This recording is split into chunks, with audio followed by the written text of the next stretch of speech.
So this is the topic that we will discuss today is about the electricity market and trading, a little bit on the design, and then also on the development on the energy community contracting parties.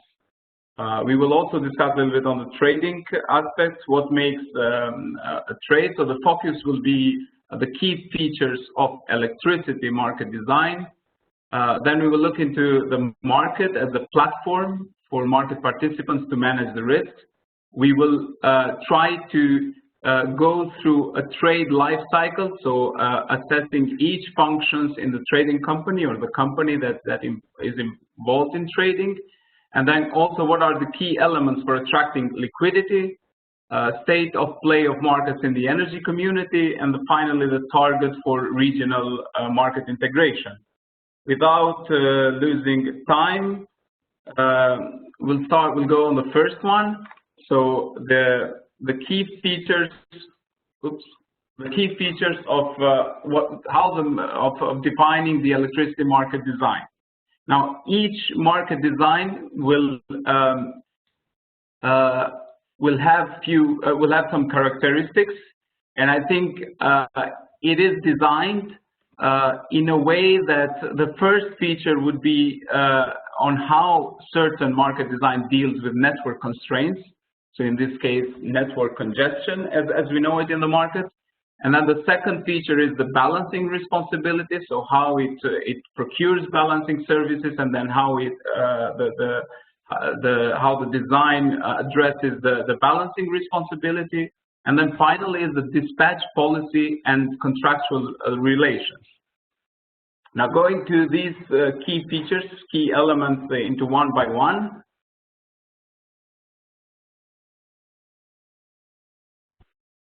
Okay, design addressing congestion. As you know, in the market, generally in Europe, we have the so-called zonal market. What do we talk about when we speak about zonal or nodal market? So first,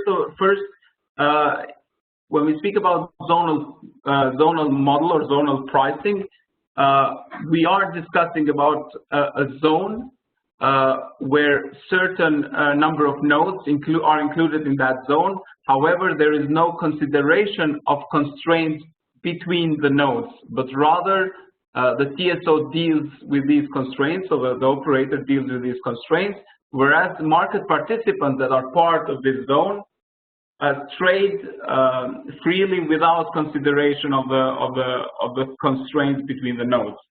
However, when it comes to the cross-zonal capacity, this is where such capacity becomes important. So in the zonal market, in one zone, market participants could trade freely without consideration of network constraints. What it means is that in such model, you have high system operation costs because the TSO will have to deal with these constraints. So they will have to, there will be redispatch costs or the so-called counter trading.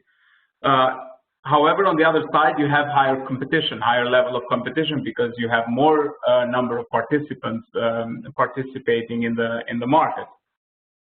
And you have one characteristic which is associated with the zonal market, so the so-called loop flows. So the flows, the physical flows that go out of the zone through other zones, and then they enter the zone, occupying the transmission network. The other model is the nodal pricing.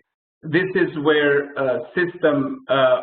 there is a price associated with each node in the system, and the system operator, then the market participants, when trading, they will have to take into account the constraints between the zones.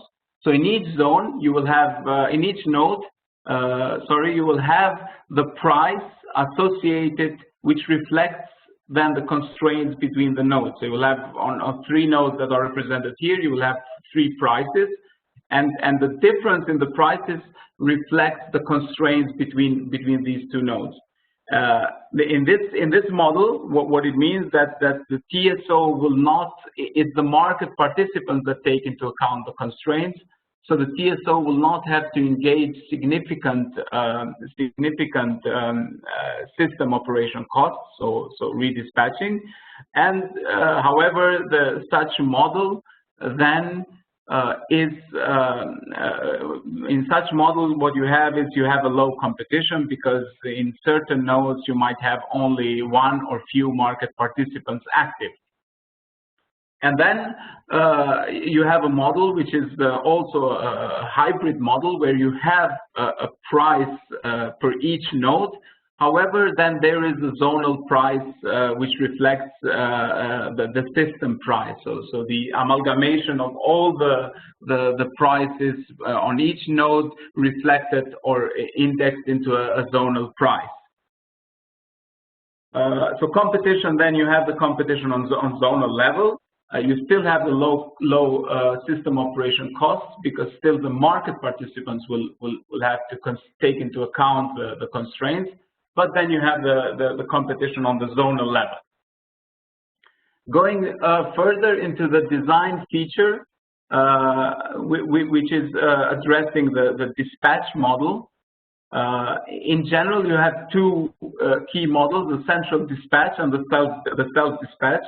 In the central dispatch model, the operator, the central player, will have the info on the costs of market participants. This is more a static data, so they will know at what cost they are able to produce and operate the plant. And then, based on the demand forecasts and assessments, they give dispatch orders to each of the market participants, so to each of the generators. In the self-dispatch model, what happens is that market participants themselves engage in the trading activities, and then based on such engagement, they do the schedules with a TSO. In this case, they would take the responsibility for their actions, and as such, it is their activity that defines the price and of course the production that they will have scheduled. Going into the law of design features that I mentioned as three of them, is how the design of the market addresses balancing. So in terms of balancing, one side of the balancing deals with procurement of reserves, and then in some cases you have a procurement which is done on the market-based mechanism, and then you have also mandatory provisions of reserves. And then the other side of this design feature is the balancing responsibility. So one would be that in terms of balancing responsibility, it's considered part of the overall system costs. And then the other, the subcategory, is that each market participant will take financial responsibility for their portfolio. So whatever they schedule, and if they don't keep the schedule as nominated, it means that they will have to pay imbalances. If we go through if you look into the European markets, including also the energy community contracting parties markets, from the way how the design deals with network constraints, we have a zonal market, so we have a competition within the zone, and we have cross-zonal capacity that defines then the regional market and defines the way how the region is integrated. In terms of balancing, we have market-based procurement of balancing services, although we're not there yet on all contracting parties. However, this is the target. And then you have the financial balancing responsibility. So the market participants, the so-called BRPs, balancing responsible parties. And then in terms of dispatch, you have self-dispatch, so decentralized operation and investment decision. And then this defines that there is a bilateral trading between market participants combined with centralized trading, either in terms of forward contracts or day-ahead and intraday markets.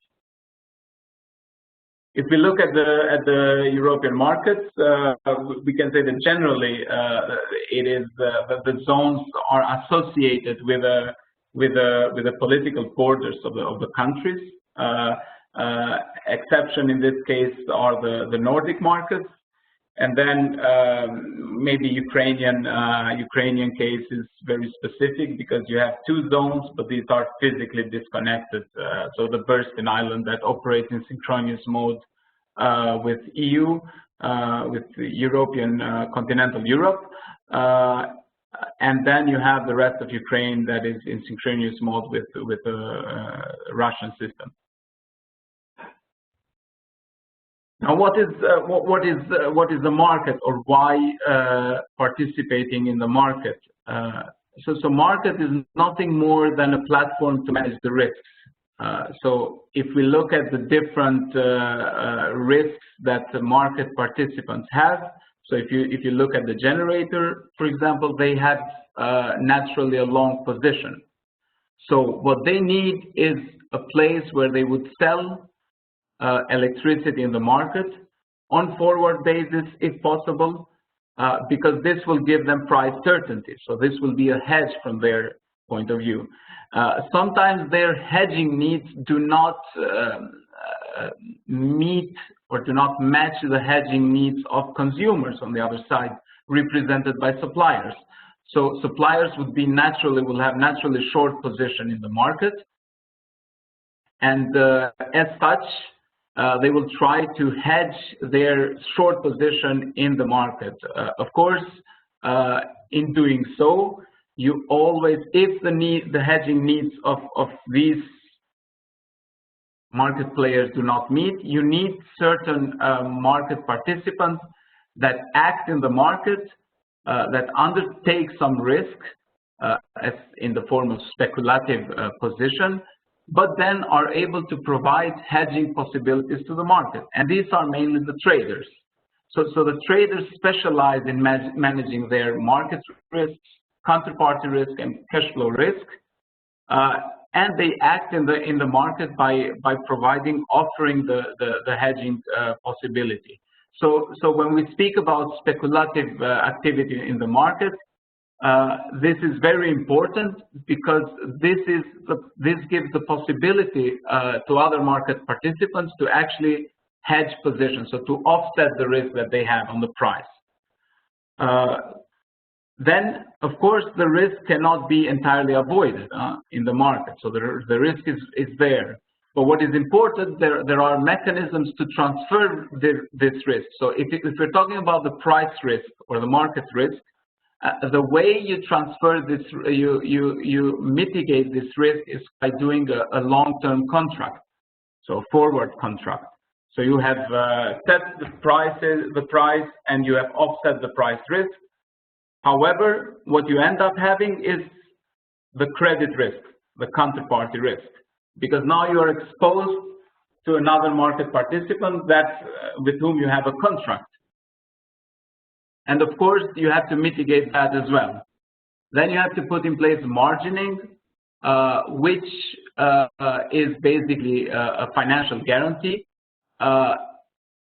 And in this respect, then you have the cash flow risk, because you have to allocate certain amount of cash in order to protect or mitigate the credit risk, or go into the centralized marketplaces which are considered as the places without the counterparty risk, where you would trade, but you still have the cash flow risk, because as I said, you have to put an amount of cash in order to make sure that the system is sustainable.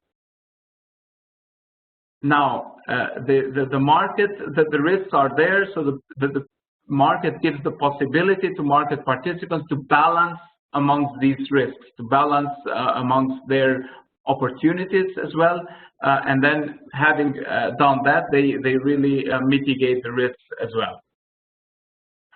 In terms of marketplaces, I mentioned a little bit also with regards to bilateral trading and centralized trading. What you have in the market is bilateral trading. So when we say bilateral trading, this could be a bilaterally executed contract. So two counterparties meeting with each other and executing a contract. Usually these contracts are structural contracts, so bespoke contracts. they would put in place bilateral credit arrangements, and also the settlement of contract will be entirely bilateral, physical settlement, so the delivery and the financial settlement as well. Another marketplace is the OTC, so basically the brokers, over-the-counter market as known.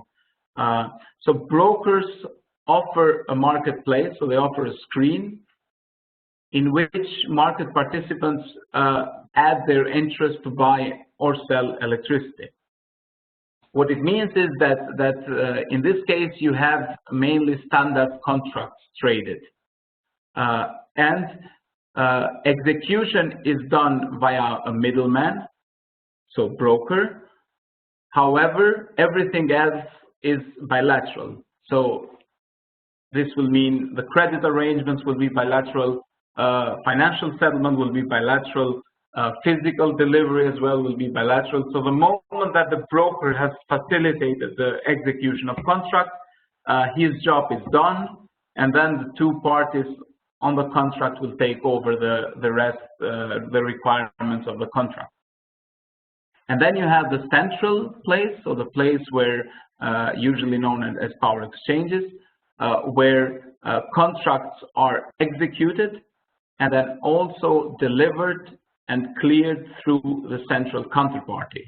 The way of trading in these marketplaces is usually continuous trading, and mainly we're talking about the forward trading, but then also intraday is continuous.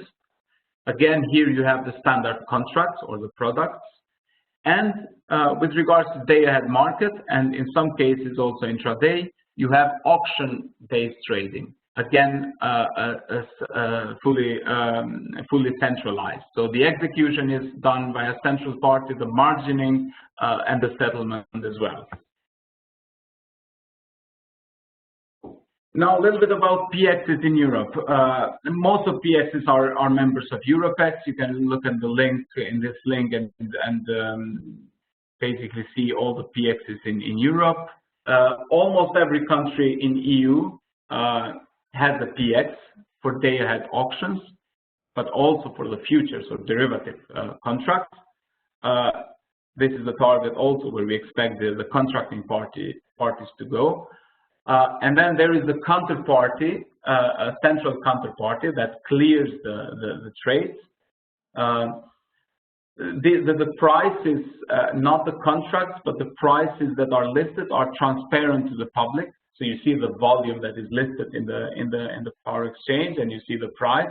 And also for the day-ahead market, you see the volume and the price at which the market was cleared.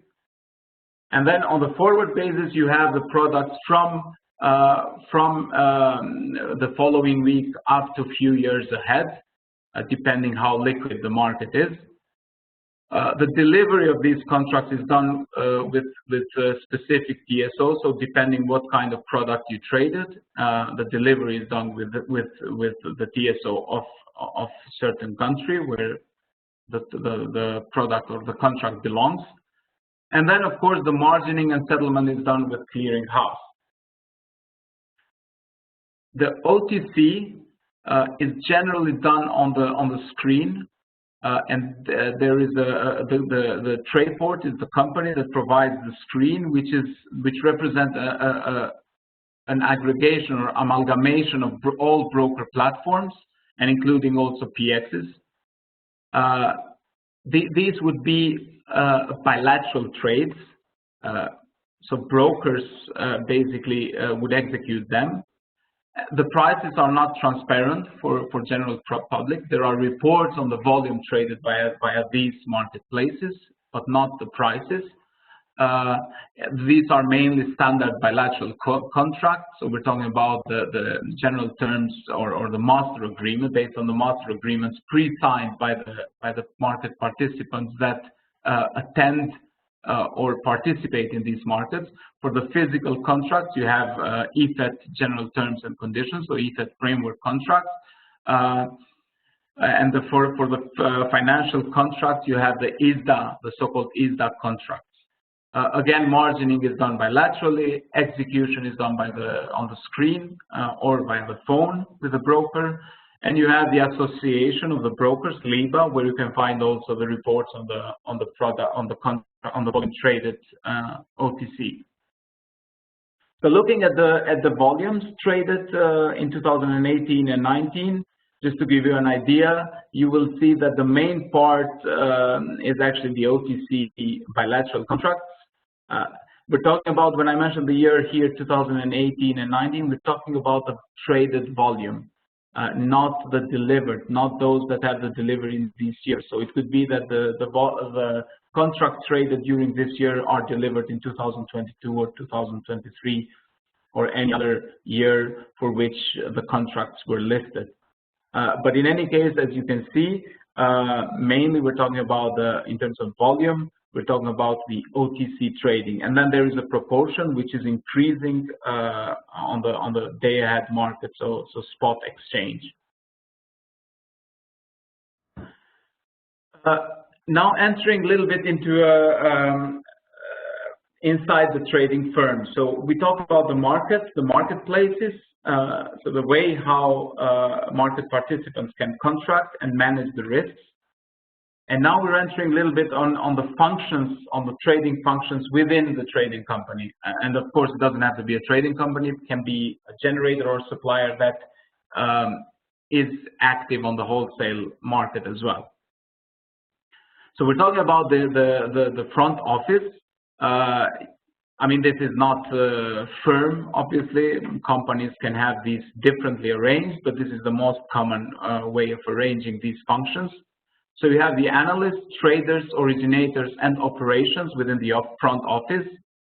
It's the middle office where you have the credit team, market risk, product control, settlement and reporting. And then you have at the back office, treasury, finance, accounting, and tax department. Regulatory, legal, and compliance could be in any of these departments or units. In most cases, it will be middle office or sometimes even front office. Looking now on the trade, so we will go through the trade life cycle on all the milestones of the trade from the execution until delivery and payment, and trying to see the functions of these departments or units on each, let's say, life cycle event of the trade. So as always, you have the pre-trade process, which is really setting up in the market that you have to be set up, any kind of licensing requirement that you need to fulfill, setting up with TSO, meaning that you need to be a balanced, responsible party in order to schedule with TSO. And then, of course, if you want to trade via brokers or PX, you need to set up with those entities as well. You need to put in place credit arrangements with counterparties that you trade with, as well as with TSO in this case for the balancing responsibility. And then, of course, you do fundamental analysis within your company and price assessment. Then you have the trade execution, trade booking, so you capture the trade in your systems. You confirm the trade with a counterparty, broker or exchange, wherever it was traded. You have in EU, but in future we will have also in the contracting parties, you have a regulatory reporting. So once the trade is executed, it has to be reported as such. And then, of course, you have the portfolio management, which is really managing into a single portfolio all the trades that were done within the company or within certain desks. And then once the trade comes to delivery, you need to schedule the flows with the TSO, so nomination basically. And then once the trade is delivered, you do the invoicing, netting statements in case there are mutual payments by the companies, a confirmation of the netting statements, and then payment.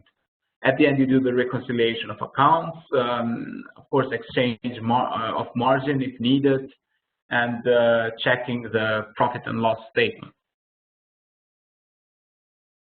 So when the trade is at its embryo, the trading desk is given a risk mandate. meaning that this risk mandate tells the trader or the desk, the trading desk, on how much risk they can engage.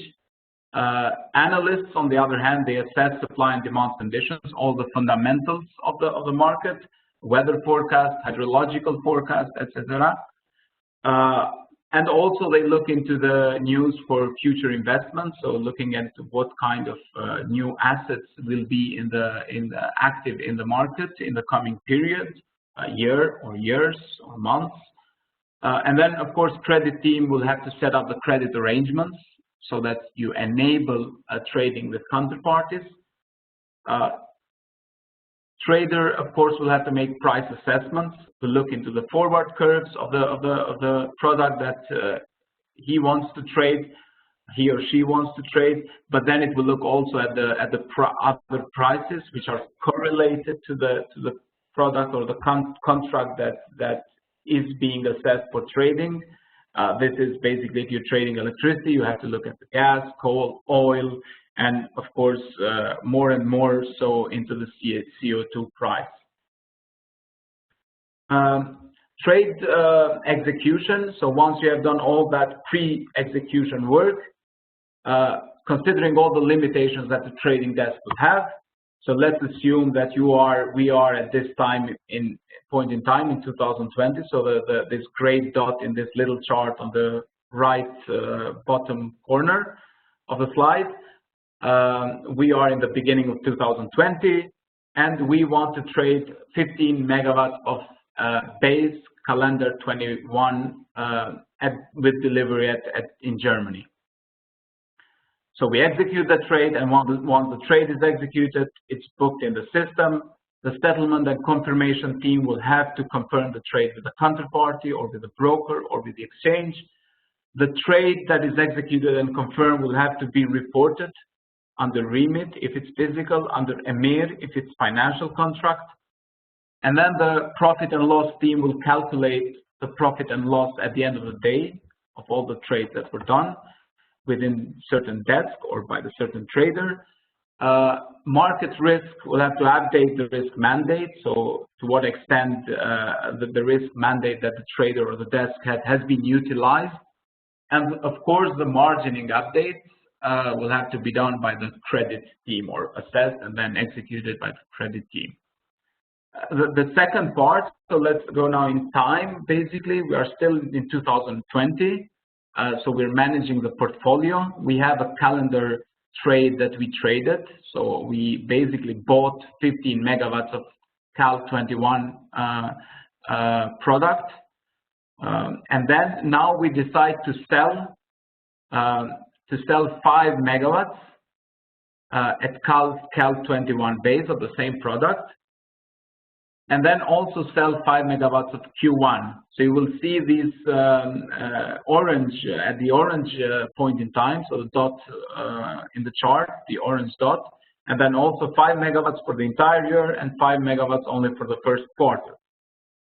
And then later at another point in time, still in 2020, reflected with a green dot here in the chart, we decide to sell 5 megawatts of Q1 and another 5 megawatts of Q2 2020. So if we look at the Q1 is effectively flat.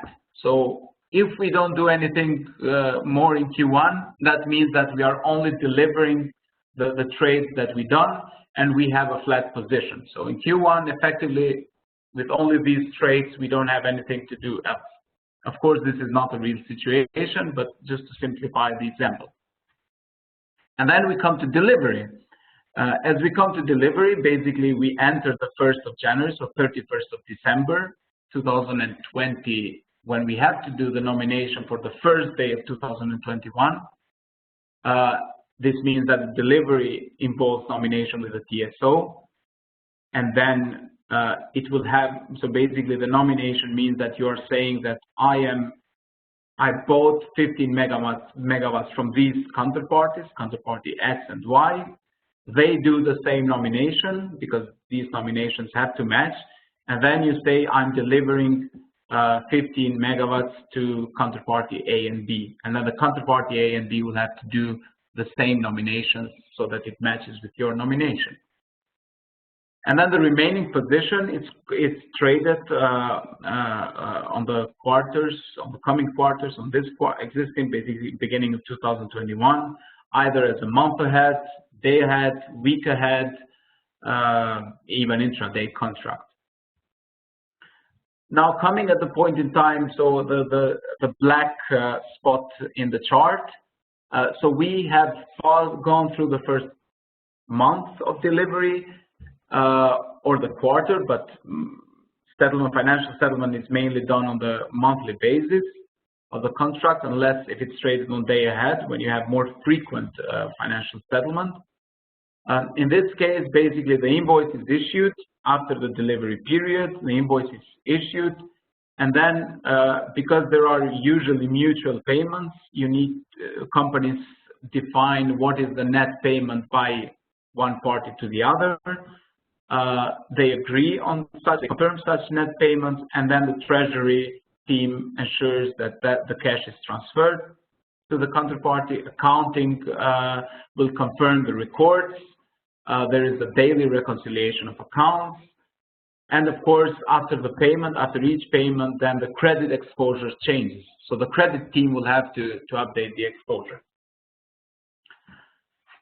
And then, of course, we discussed about one trade or few trades as part of management of portfolio, but this is just a drop into a pool. Basically, this is how the situation looks with many thousands and thousands of trades. Of course, managing portfolio, it becomes a bit more complex, but it's part of the activity. And once you do these trades, basically the result is that you are building up a position which could be long, meaning that you bought electricity for future delivery, so you need to sell it before the delivery comes. You are effectively a generator if you have a long position, regardless whether you have an asset or not. You have in the market with a long position, you would be perceived as a generator. You expect, of course, that the price will go up in short-term market if you have basically the long position. And if you expect the price to go up, that means that you are bullish in trading terms. Or the opposite is that you created a short position, so sold electricity for future delivery. And of course, you need to buy on the shorter term so that you are flat. And this means that you are effectively a supplier or a consumer. And you expect basically that the price will go down in shorter term market, and in this case, you are bearish. Or really all those trades will be done to offset a position that you already had. Now going to further, the importance of the market. So the importance of a liquid market. When we discussed the market and marketplaces and ways of trading, but it's always that if there is no liquidity, if there are no market participants participating, or if there's no volume in the market. And I've tried to create a puzzle here of all the key elements that would bring liquidity in the market, which would be a kind of evolution of the market, starting from things which look as simple as providing market access, so licensing, basically transparency in the market brings liquidity because it brings confidence, and then confidence comes also with proper integrity regime, such as now we have it also in the contracting parties, remit, regulation on market, energy market integrity and transparency.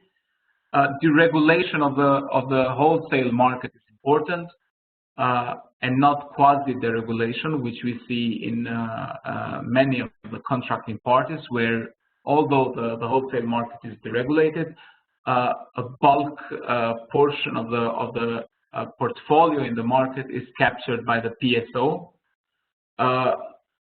Then we have to think about the day-ahead market as well, and the liquidity on the day-ahead market, because if there is a liquid day-ahead market, that gives good signals also for forward trading. So market participants know that they are able to offset their positions shorter term, so in the day-ahead market, and it's important to put the obligation to the operators that they actually procure the network losses through the PX, and then also the renewables to go through PX. This provides some volumes in the PX, in the day-ahead market. Support from incumbent generators and suppliers is needed. If we look at many of the contracting parties, not all, but the situation is that basically the incumbent represents maybe 80–90% of the generation fleet in the market. So by this figure, by default, if the PX or the day-ahead market is not supported with volume by the incumbent, there will be the liquidity will suffer. And then, of course, the way the cross-border, or the way in which the cross-border capacity is calculated. So the more coordinated capacity calculation is, and I'm talking about the calculation of capacities of the zones, then there is a possibility for import or export, which also represents a competition to the internal generation or supply. And then the importance of intraday markets, or shorter term markets, in particular now when we have more and more renewables in the market, in the system, and of course the balancing market and the right signals that such markets should give. Just looking at what our counterparties have done in terms of the market, looking at these areas that we mentioned, with regards to market access, in basically all contracting parties, there are quite a lot of burdensome licensing requirements. I have to say that Montenegro probably stands the best in this case, because they don't have a licensing requirement for wholesale trading, and this is good because it gives the possibility for more market participants to be involved. And I see that I need to rush a little bit with timing. And then the other one is the deregulation of the wholesale market. As I mentioned, although they are deregulated, in most cases they are captured. A lot of volume is captured by the PSO. And then with regards to having the day-ahead market and PX, only we see this only in Serbia currently and Ukraine, where there is the liquidity is developing. In Ukraine is actually quite good because we have quite a lot of volume, so network operators procure losses in the day-ahead market, and also the renewable and the PSO volume is traded through the day-ahead market, and this is good for the liquidity. On the other hand, in terms of the incumbent participation, as mentioned, most of the volume actually goes either through PSO or then is via the intra-group or intercompany contract. So from generation, which is part of the supplier group, and then to supplier, and then to consumer. So the volume is not out of the market, and there is no adequate correlation with the market prices. And then, of course, there are concerns regarding market abusive practices. We have seen some concerns in Ukraine, in Moldova, in Albania. REMIT, which is a key framework for addressing such concerns, is currently under transposition in the contracting parties. But also what we need in this case is the strong and independent regulators. In terms of balancing mechanism, Bosnia and Herzegovina stands the best. However, whereas in other countries there is little market activity with regards to provision of balancing reserves. Mainly there is market-based procurement of energy, balancing energy, but not the reserves.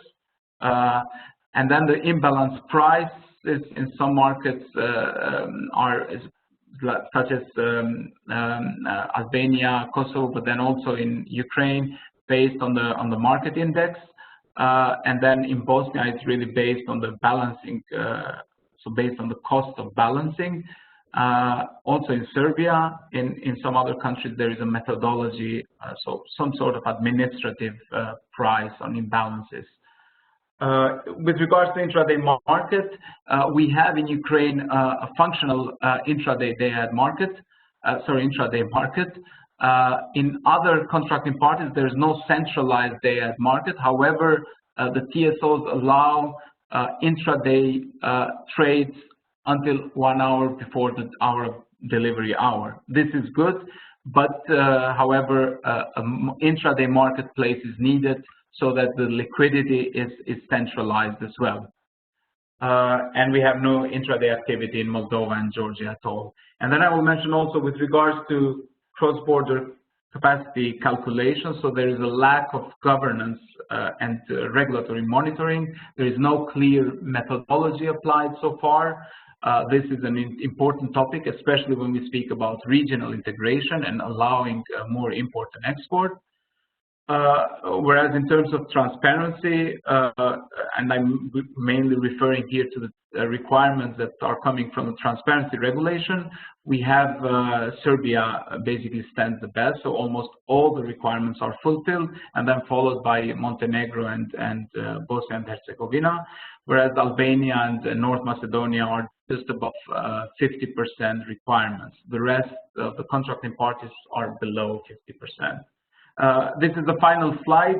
I just want to point out where the target is. So it's nothing different from the EU target. So in terms of the forward cross-border rights, in terms of regional integration, we're talking about the target for regional integration.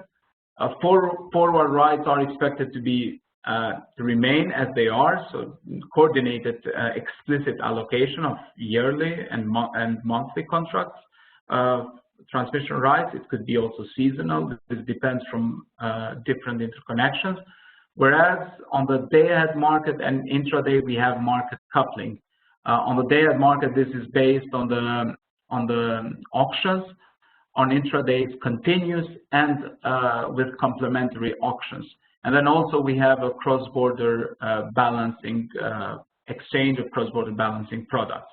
But this is more for another webinar.